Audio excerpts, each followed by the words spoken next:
New Zealand's international border has fully reopened to the world after more than 2 years of strict COVID restrictions. All visitors from non-visa waiver countries can now travel here, as well as international students, while cruise ships are able to dock at ports across the country.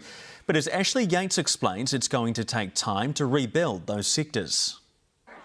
The start of a new school week and the beginning of a new COVID era for Auckland's Macleans College. International students can be welcomed back. We're really relieved, actually, that international students are now able to apply. Visa applications are back open, but Principal Stephen Hargreaves says the school will never go back to having pre-COVID levels of 350 international students. We did have a very big program.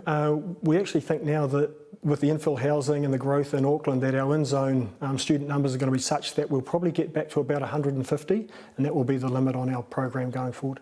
Before COVID, international students pumped $5 billion into the economy annually.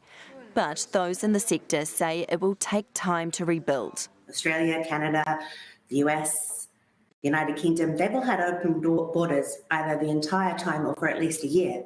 So for New Zealand, we're behind the 8 ball.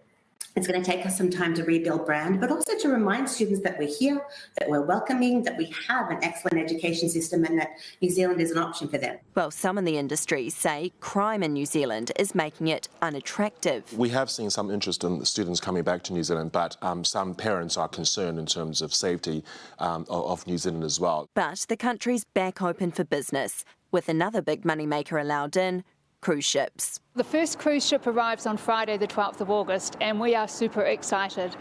Probably more excited are all of the retailers and the hospitality outlets and the tourist operators who have been waiting since March 2020 for cruise to return.